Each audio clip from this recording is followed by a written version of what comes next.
Sahih Bukhari 30. Book 2, Hadith 23. Narrated Al-Marr. At Rabada I met Abu there who was wearing a cloak, and his slave, too, was wearing a similar one. I asked about the reason for it. He replied, I abused a person by calling his mother with bad names. The Prophet said to me, O Abu Dhar, did you abuse him by calling his mother with bad names? You still have some characteristics of ignorance? Your slaves are your brothers and Allah has put them under your command. So whoever has a brother under his command should feed him of what he eats and dress him of what he wears. Do not ask them, slaves, to do things beyond their capacity, power, and if you do so, then help them. Sahih Bukhari 31. Book 2, Hadith 24. Narrated Al-Anaf bin Qays. While I was going to help this man, Ali ibn Abi Talib, Abu Bakr met me and asked, Where are you going? I replied, I am going to help that person.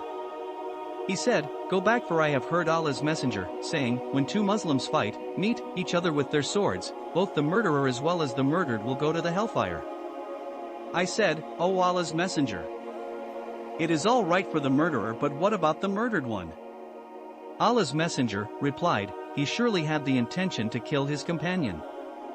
It may be that the servant accompanying Abu Dhar was Abu Marawi, and Muslim mentioned his name as Sadi. It has also been said that the man mentioned, that Abu Dhar was exchanging insults with, was Bilal, the caller of the Adhan, call to prayer, and servant of Abu Bakr. Al-Bukhari added in the narration in Al-Adab that Abu Dhar said, regarding the reason he insulted Bilal's mother, and his mother was a foreigner, so I insulted her, and in one narration, I said, you son of a black woman.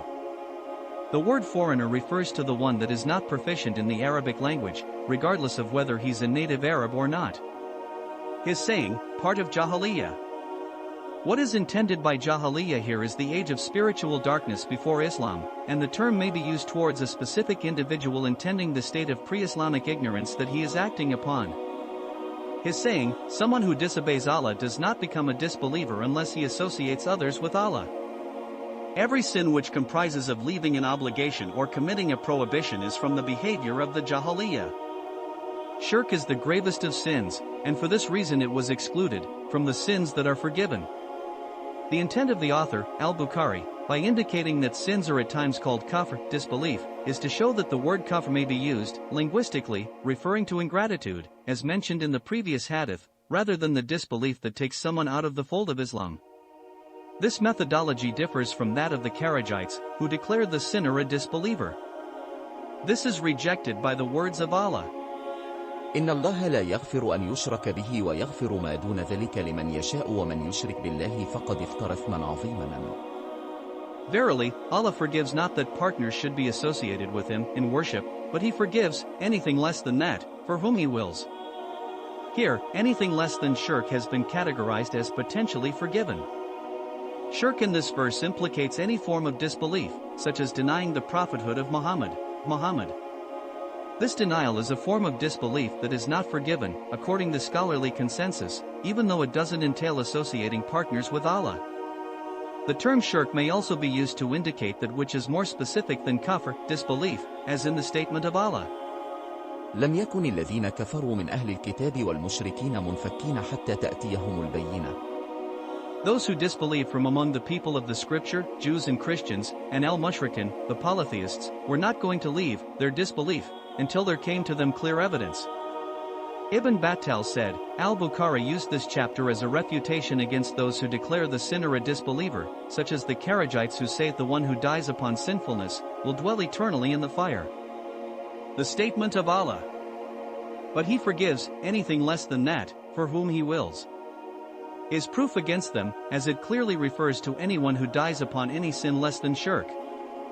Al-Kirmani said, the authors, Al-Bukhari, use of the statement of Abu Dhar, I was exchanging insults with a man and abused him by insulting his mother as a proof against those who consider major sins to be disbelief is questionable, because insulting one's mother is not a major sin, and they, the Kharijites, don't declare disbelief on the minor sins.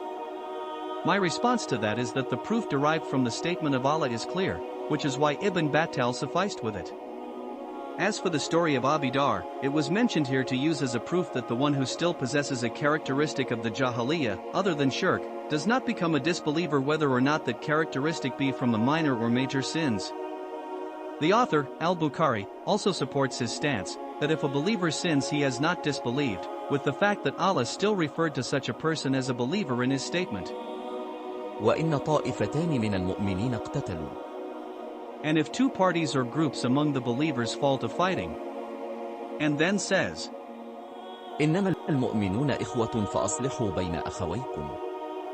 The believers are nothing but brothers in Islamic religion.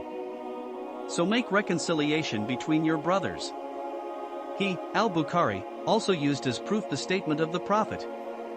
If two Muslims meet each other with their swords. So he referred to them as Muslims despite threatening them with the hellfire. Next, he referred to the statement of the Prophet towards Abi Dar. You are a man who still has some of the Jahiliyyah in him, meaning a characteristic of ignorance, although Abu Dar possessed a high level of Iman. The Prophet reprimanded him despite his high status, as a warning to him not to repeat this action. Although Abu Dar was excused in one sense, actions from individuals of such a high status are much more severe than that of others. With that said, it becomes clear as to why these two narrations were included under this chapter title. Apparently, this action from Abi Dar was before he was aware of its prohibition, so this characteristic of ignorance was still present. After this incident, to be safe, Abu Dar wouldn't differentiate between himself and his servant with clothing or anything else, which explains the both of them wearing the cloaks. The word linguistically means a part of something, and is used to refer to one or more according to the majority of scholars. As for the condition of having 4 witnesses in establishing the stoning of the adulterer, and the statement of Allah, وليشهد عذابهما طائفة من المؤمنين. And let a party of the believers witness their punishment. The verse here is referring to the actual flogging, which has no conditions to it regarding the witnesses, and the conditions for the stoning come from a different proof. Regarding the use of the word, and the requirement of having 3 people in the prayer of fear based on the statement of Allah. فلتقم طائفة منهم معك. Let one party of them stand up, in salat, prayer, with you. The requirement of 3 here is actually derived from the statement of Allah. وليأخذوا أسلحتهم. Taking their arms with them. As he mentioned them in the plural reference, which is only established by 3 or more.